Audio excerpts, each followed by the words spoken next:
Welcome to Compass Opioid Stewardship in Practice. Each week, our Compass coaches will explore a real-world case, define a clinical goal, and walk through practical strategies to improve care. Whether you're tuning in via video, audio, or reading the summary, this session is built for busy clinicians like you. Enjoy the show. My name is Dr. Christine Blake-Smith. I'm a family practice physician. I'm also boarded in addiction medicine, lifestyle medicine, and osteopathic manipulative treatment. I'm a coach in the Compass Opioid Stewardship Program. This week's case is about the treatment of opioid-induced hyperalgesia and transitioning hydrocodone to buprenorphine. Our goal is to successfully transition a patient with uncontrolled pain, likely opioid-induced hyperalgesia, to a buprenorphine product, a partial opioid agonist, from hydrocodone, which is a full opioid agonist. This is a 70-year-old male with a remote history of heroin use disorder who entered my practice 5 years ago on hydrocodone 10/325 4 times a day for chronic pain. He was regularly assessed for signs of abuse, diversion, withdrawal, or illicit substance use, and he showed no sign of any of these. At his regular follow-up visits, his pain was always controlled on his multimodal pain treatment plan. He was still working a physical job and doing really well until one day last year when he came in. He was in terrible pain. He wasn't sleeping well. He was getting really depressed. He was crying and he was saying that he couldn't take the pain anymore. It was really completely out of character for him, and I was really concerned. He does have a history of serving time in jail and being forced into a severe withdrawal for well over a week with no treatment in the distant past.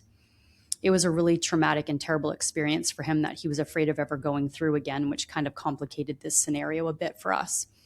I assessed for suicidal and homicidal ideation and documented the absence of these thoughts in his record.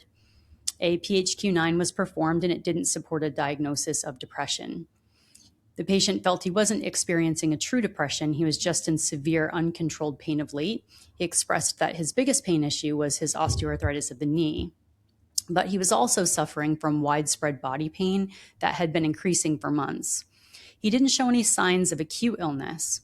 We discussed the possibility of opioid-induced hyperalgesia, which he was already aware of, because this is part of our initial intake that we do for any chronic opioid patient. He felt this could possibly be the issue. We discussed multiple options, and he decided that a referral to an orthopedic doctor in addition to a transition to a buprenorphine product was probably the best course of action. I did a pretty complete lab panel and everything came back normal. In a systematic review in JAMA Network Open 2021, patients on long-term opioid therapy for chronic pain were rotated to buprenorphine. Across the included studies, pain intensity generally decreased after this switch. In addition, when done carefully, the switch didn't precipitate withdrawal. There is some evidence in multiple publications, including Science Direct and JAMA, that opioid-induced hyperalgesia may be less likely with buprenorphine products than with full opioid agonists. In March of 2024, a national guidance document was released by the VA DoD. It was entitled Buprenorphine Management for Chronic Pain. The study specifically says that when long-term opioid therapy is considered, physicians should consider buprenorphine over other opioids.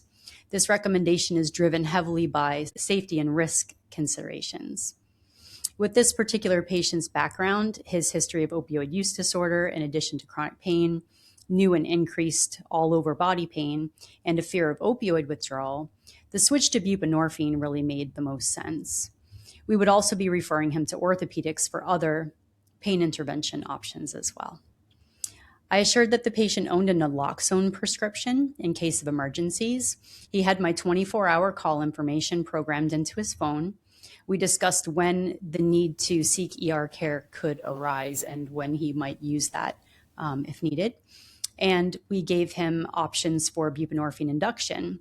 He really wasn't interested in doing a buprenorphine patch. With his past history of heroin use disorder, the buprenorphine/naloxone product actually did seem like the best choice for him, as opposed to any other form of opioid, of course. We discussed multiple options for stopping the hydrocodone and starting the buprenorphine/naloxone. I strongly suggested that he do it as a micro-titration, which would be slowly bringing his hydrocodone down and very slowly building the buprenorphine product up. But he actually decided that he wanted to just stop his hydrocodone for 24 hours and start 2 milligrams of the buprenorphine/naloxone, and then slowly titrate up to the traditional 8 milligram twice a day dosing of that new medication. We discussed medication options for withdrawal that were available to him to have on hand just in case because of his history. We talked about clonidine, hydroxyzine, trazodone, promethazine, ondansetron, melatonin, ibuprofen, or Imodium. He declined these prescriptions actually at first, but he would call if he was having any symptoms and needed my help. And he did great. He actually didn't need to contact me for help at all. We didn't hear from him again until a week later when he called in for his refill of his buprenorphine/naloxone, the 8 milligram twice a day. And at his follow-up visit in the office, he stated that his pain had drastically decreased within 7 to 10 days and is now completely tolerable and practically non-existent. He tolerated the transition really well. So some clinical pearls about this particular type of case. Transitioning from a full opioid agonist to a partial opioid agonist like buprenorphine reduces the risk of opioid-induced hyperalgesia potentially, increases patient safety, and can reduce provider liability as well. Opioid-induced hyperalgesia is thought to result from chronic activation of the NMDA receptors, pronocioceptive pathways, and glial cell activation caused by long-term full agonist opioid use. It manifests as a paradoxical increase in pain sensitivity despite escalating opioid doses. Buprenorphine also behaves differently from full opioid agonists because it only partially activates the mu receptor and it blocks the kappa receptor. It produces analgesia without continuously driving the brain's stress, reward, and tolerance systems. As a result, patients are less likely to develop opioid-induced hyperalgesia, less likely to escalate dose, and less likely to experience misuse or overdose, particularly when compared with long-term full agonist therapy. Studies in clinical experience show that patients transitioned from high-dose full agonists to buprenorphine often reported improved pain control, less opioid tolerance, and reduced hyperalgesia.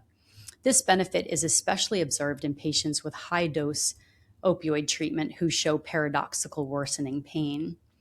Guidelines such as through ASAM or the VA/DoD acknowledge buprenorphine as a viable option for patients with opioid-induced hyperalgesia. Transitioning requires careful induction to avoid precipitated withdrawal. And the transition may not fully relieve pain in patients previously stabilized on high opioid doses, but the quality of analgesia is often improved. The Compass Opioid Stewardship Program provides opioid transition to buprenorphine and opioid-induced hyperalgesia resources to help you in your practice and for your patients. For more personalized technical assistance on this subject, you can reach out to your clinical coach and schedule a coaching session. This show has been brought to you through the generous support of the Centers of Medicare and Medicaid Services. Thanks for joining this week's Compass Opioid Stewardship in Practice. Thank you for being part of the Compass Opioid Stewardship Program, and thank you for all you do caring for your patients. See you next time.